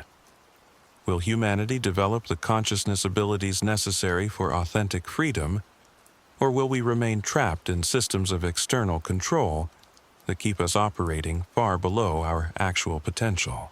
The Jesus of the Forbidden Gospels offers practical techniques for participating consciously in this liberation process. But using these techniques requires understanding that the stakes go far beyond individual spiritual development. We're dealing with the future evolution of human consciousness and the possibility of creating social systems based on capabilities that most people have been conditioned to believe are impossible. The revolutionary who was too dangerous for the Roman Empire is still too dangerous for every system that depends on human limitation and external control. His true teachings remain suppressed because they would transform not just individual consciousness, but the entire structure of human civilization. But that suppression is breaking down as more people discover the difference between the historical Jesus and the institutional Christ. The question facing us now is whether we'll participate in recovering his authentic message or continue accepting the sanitized version that serves the interests of those who profit from keeping humanity trapped in artificial limitations. The forbidden history we've been exploring isn't just about understanding the past. It's about recognizing possibilities for the future that challenge every assumption about human nature, social organization, and the potential for creating systems based on consciousness capabilities rather than external control. The real Jesus isn't found in church doctrine or theological interpretation. He's discovered through direct application of the consciousness techniques he taught, verification of the abilities he demonstrated, and participation in the transformation process he initiated 2,000 years ago. And that continues to unfold through everyone willing to transcend the limitations that have been artificially imposed on human potential. But what makes this transformation even more urgent is understanding how the suppression of Jesus' true teachings connects to broader patterns of consciousness control that extend far beyond religious institutions into every aspect of modern civilization. The same techniques used to hide his revolutionary message are still being employed today to prevent humanity from recognizing our true capabilities and organizing ourselves according to our actual potential rather than artificial limitations. The techniques for consciousness suppression that were perfected during the transformation of Jesus' revolutionary message have evolved into sophisticated systems of social engineering that most people never recognize. What began as theological manipulation has expanded into comprehensive control of human perception across education, media, science, and culture. Consider how modern educational systems are designed to produce compliant workers rather than independent thinkers. Students are taught to accept information from authority figures without question, to compete with each other rather than collaborate, to focus on narrow specializations rather than understanding interconnected systems. These aren't accidental features of education. They're deliberate programming designed to prevent people from developing the kind of holistic awareness that Jesus was teaching. The same consciousness limitation techniques appear in mainstream media, where complex issues are reduced to simplistic narratives, where emotional manipulation replaces rational analysis, where people are kept focused on artificial conflicts rather than recognizing their common interests. The goal isn't to inform the public. It's to maintain psychological states that make people easier to control and manipulate. Even modern science has been shaped by these suppression strategies. The mechanistic worldview that dominates academic institutions isn't based purely on empirical evidence. It's a philosophical framework that deliberately excludes consciousness as a fundamental aspect of reality, making it impossible to investigate the variabilities that Jesus demonstrated. When scientists report research that suggests consciousness can influence physical reality, their funding disappears. When researchers publish studies indicating that healing can occur through energy transmission, their careers are destroyed. When academics investigate phenomena that validate abilities described in the forbidden Gospels, they're dismissed as pseudoscientists regardless of their methodology or credentials. This systematic suppression extends into healthcare systems that focus on symptom management rather than addressing root causes of illness. The healing techniques that Jesus taught involved working with consciousness and energy to restore natural balance. Modern medicine deliberately ignores these approaches in favor of pharmaceutical interventions that create dependency rather than empowerment. The pharmaceutical industry profits from keeping people sick and dependent on external treatments. If individuals understood how to heal through consciousness techniques, if they knew how to maintain health through energy practices, if they could access the healing abilities that Jesus demonstrated, entire medical industrial complexes would become obsolete. But perhaps the most insidious aspect of modern consciousness suppression is how it's embedded in economic systems that require artificial scarcity to maintain control. Jesus taught principles of abundance, sharing, and collective prosperity. Modern capitalism is based on competition, hoarding, and individual accumulation at the expense of community well-being. The economic teachings that were suppressed from Jesus' authentic message would transform how society organizes resource distribution. Instead of systems based on profit maximization and wealth concentration, we would develop methods for ensuring everyone's needs are met while maximizing collective creativity and innovation. The consciousness abilities that Jesus demonstrated would make many current economic structures unnecessary if people could manifest what they needed through focused intention, if communities could organize themselves through expanded awareness, If abundance could be created through consciousness techniques rather than extracted from limited resources, then scarcity-based economic systems would simply become irrelevant. This is why the suppression has been so thorough and systematic. We're not just dealing with religious censorship or historical revisionism. We're looking at comprehensive social engineering designed to prevent humanity from developing capabilities that would make every form of external control obsolete. The Forbidden Gospels describe this suppression as part of a much larger program designed to keep human consciousness trapped within artificial boundaries. The same forces that corrupted Jesus' teachings have been working systematically to eliminate every tradition, practice, or knowledge system that might awaken people to their true potential. Ancient mystery schools were destroyed. Indigenous wisdom traditions were systematically eliminated. Alternative healing practices were criminalized. Consciousness expansion techniques were declared dangerous or illegal. Any method that might help people discover their authentic capabilities has been suppressed, distorted, or co-opted by systems that serve control rather than liberation. But according to the prophecies in the suppressed texts, this comprehensive suppression campaign is finally beginning to fail. The consciousness abilities that have been dormant in human genetics are starting to activate spontaneously. People are reporting experiences that contradict everything they've been taught about the limitations of human awareness and capability. These spontaneous awakenings are happening across all demographics, cultures, and belief systems.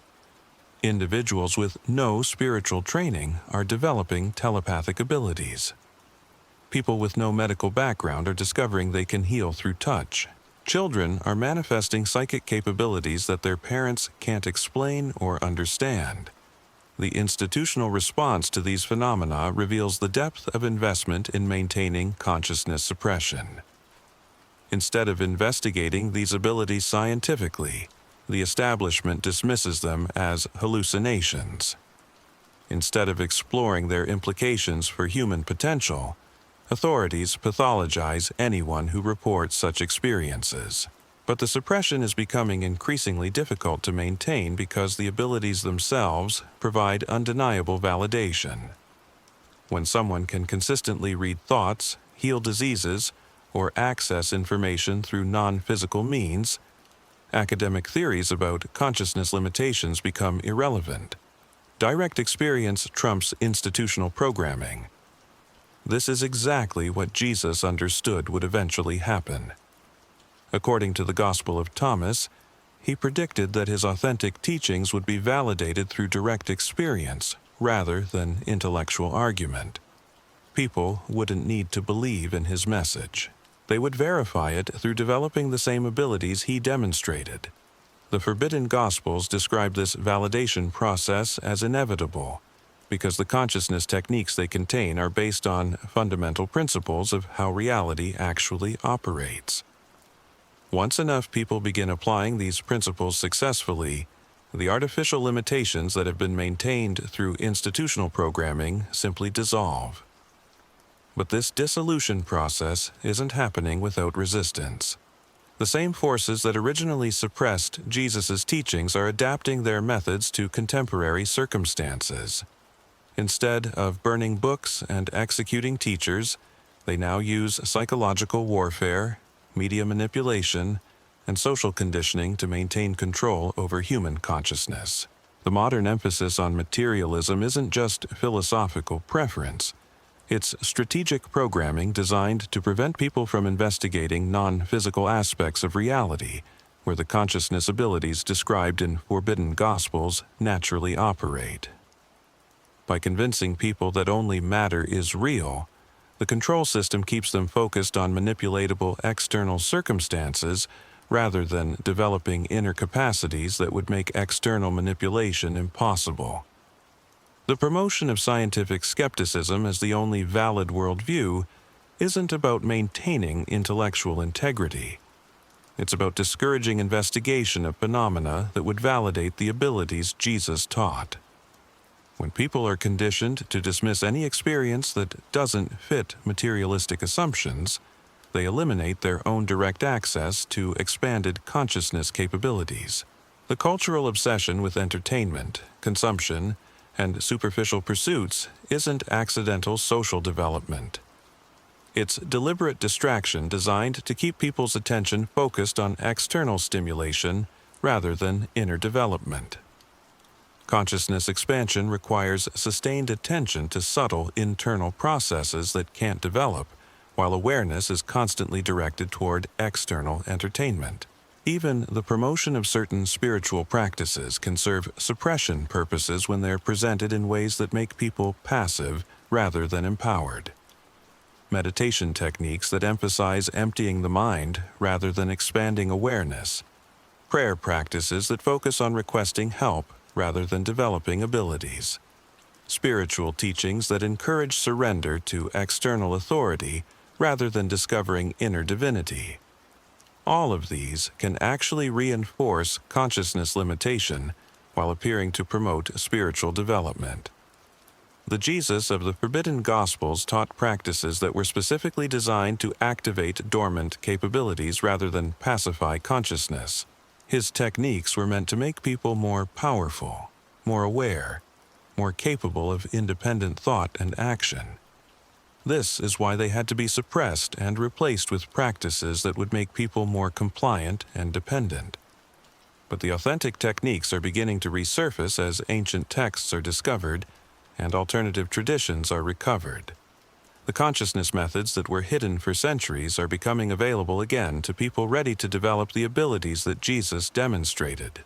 The question facing humanity now isn't whether these abilities are real or whether the suppression has been systematic. The evidence for both is overwhelming for anyone willing to investigate honestly. The question is whether individuals will have the courage to develop capabilities that challenge every assumption they've been taught about human limitation.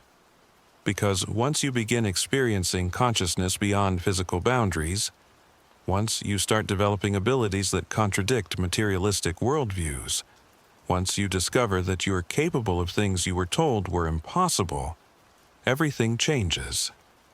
Your relationship to authority transforms.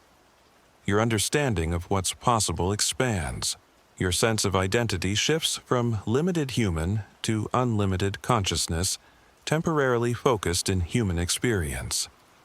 This transformation is exactly what the suppression system was designed to prevent. It's what the corruption of Jesus' teachings was meant to avoid. It's why the Forbidden Gospels had to be hidden, and authentic consciousness techniques had to be eliminated from mainstream awareness.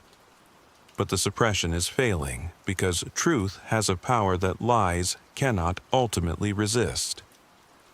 Consciousness has capabilities that conditioning cannot permanently limit, and the human spirit has a drive toward freedom that no system of control can completely suppress. The Jesus of the Forbidden Gospels represents this indomitable drive toward consciousness liberation. His teachings provide practical methods for transcending every form of limitation that has been artificially imposed on human potential.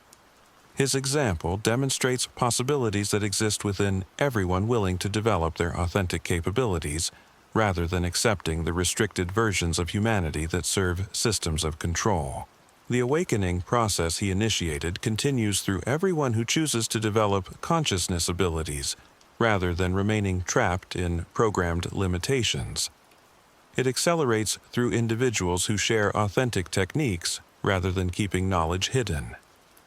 It reaches critical mass when enough people demonstrate capabilities that make the old systems of control simply irrelevant. We're living in the prophesied time when this awakening becomes unstoppable. The consciousness suppression that has lasted for centuries is breaking down. The abilities that were hidden are being rediscovered. The potential that was denied is being reclaimed. The choice facing each person is whether to participate consciously in this liberation process or remain trapped in perceptions and limitations that are rapidly becoming obsolete. Whether to develop the capabilities that Jesus taught or continue accepting the restrictions that serve systems designed to keep humanity operating far below its actual potential. The forbidden history we've explored reveals that this isn't just about religious belief or spiritual development. It's about the future evolution of human consciousness and the possibility of creating civilization based on authentic human capabilities rather than artificial limitations imposed by systems that profit from keeping people weak, divided, and dependent. The real Jesus offers techniques for participating in the greatest transformation in human history. But using those techniques requires understanding that we're not just dealing with personal growth or individual enlightenment. We're engaging in a consciousness war that will determine whether humanity develops its true potential or remains trapped in systems designed to harvest our energy while keeping us ignorant of our actual capabilities. The revolution that Jesus starts willing to transcend the limitations that have been programmed into human consciousness and isn't finished. It continues through everyone demonstrate the abilities that have always been our birthright. The question isn't whether this transformation will occur. According to the forbidden Gospels, it's already inevitable. The question is whether you'll participate consciously in reclaiming the potential that systems of control have worked so systematically to hide from you. But the most shocking revelation isn't what was hidden about Jesus' past or his teachings. It's what was deliberately erased about his future predictions and the cosmic events he warned were coming. Because buried in the deepest vaults of forbidden knowledge lies evidence that Jesus didn't just teach about personal transformation or social revolution. He provided terrifying to established specific prophecies about humanity's ultimate destiny that were sowed powers they had to be completely eliminated from public awareness. The Book of Secrets, a text so dangerous it was never officially acknowledged to exist, contains Jesus' most explicit warnings about the final phase of the cosmic conflict we've been exploring. According to fragments that survived in hidden collections, Jesus described a time when the consciousness suppression systems would become so sophisticated that most people would willingly accept limitations that previous generations would have died fighting against. He predicted the rise of technologies that could manipulate thoughts directly, substances that would alter brain chemistry to prevent spiritual awakening, and social systems so totalitarian they would make Roman oppression look like freedom by comparison. But most disturbingly, he warned that these systems would be implemented through people's own consent, using their desires for comfort and security to trap them in consciousness, prisons they would defend as beneficial. This isn't abstract prophecy.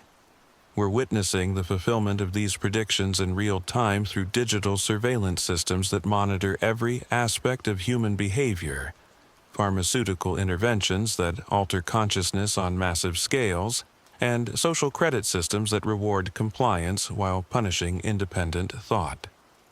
The control mechanisms Jesus warned about aren't coming in some distant future.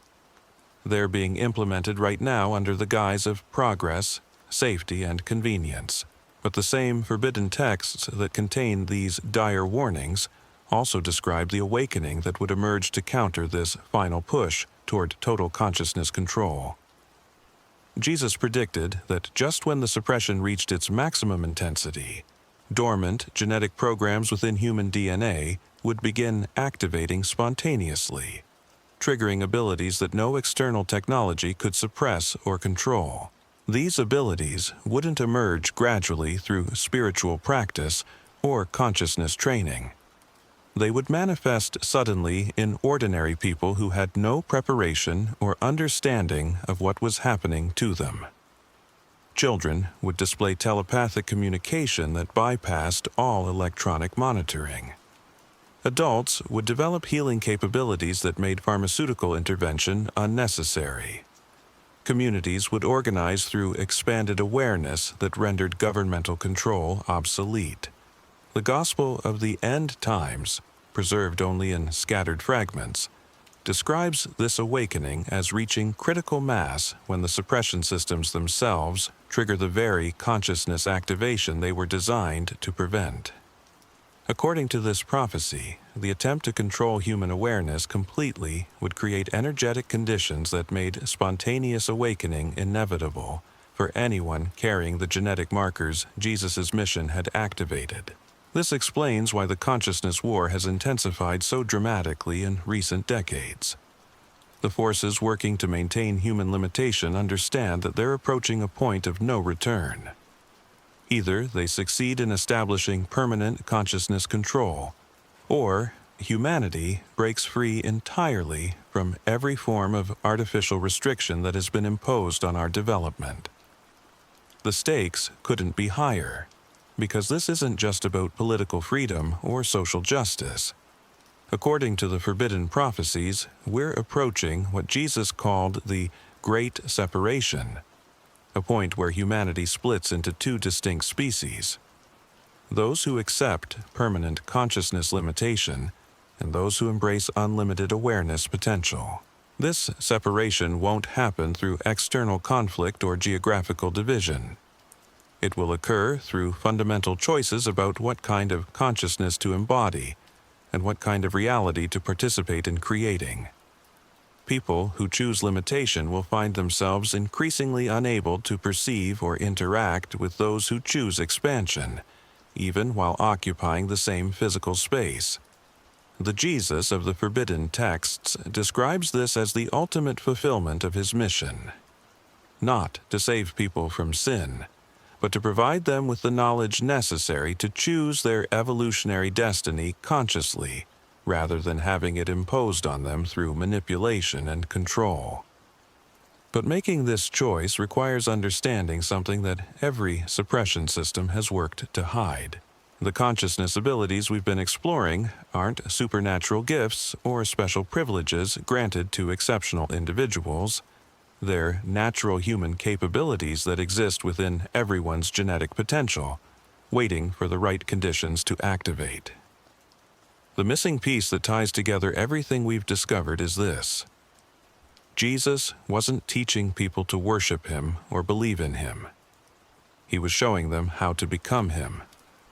Every technique he demonstrated, every ability he displayed, every level of consciousness he accessed was meant to illustrate what becomes possible when human beings operate from their authentic potential rather than accepting artificial limitations.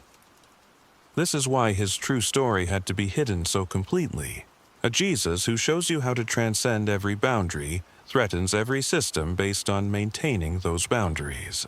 A Jesus who demonstrates unlimited human potential challenges every authority that depends on convincing people they're powerless. A Jesus who provides practical techniques for consciousness transformation makes every form of external control ultimately obsolete. The forbidden history we've explored tonight reveals that the most revolutionary figure in human history wasn't the gentle religious teacher of. He was a Sunday school lessons consciousness revolutionary, whose true mission was to trigger the evolutionary leap that would free humanity from every form of limitation and control that had been artificially imposed on our development. That mission continues through everyone willing to develop the abilities he demonstrated, rather than worshiping him from a distance. It accelerates through individuals who share authentic transformation techniques rather than keeping knowledge hidden behind institutional barriers. It reaches fulfillment when enough people embody the consciousness he exemplified that the old systems of limitation simply become irrelevant. We're living in the prophesied time when this transformation becomes unstoppable. The choice facing humanity isn't between different religious beliefs or political systems. It's between embracing our unlimited potential or accepting permanent enslavement to systems designed to harvest our energy while keeping us ignorant of our true capabilities. The truth about Jesus isn't hidden in ancient libraries or forgotten caves. It's buried beneath 2,000 years of systematic deception designed to keep you from discovering your own unlimited potential. Every forbidden gospel we've explored, every suppressed teaching we've uncovered, every hidden ability we've examined points to one revolutionary conclusion. You don't need to worship Jesus because you were meant to become him. The consciousness war that began before time itself continues through everyone willing to transcend the limitations that have been programmed into human awareness. The question isn't whether you believe in the real Jesus. The question is whether you'll develop the abilities he demonstrated and join the awakening that will finally free humanity from every system designed to keep us trapped in artificial limitation. Because the revolution he started isn't finished, and the time of concealment is ending,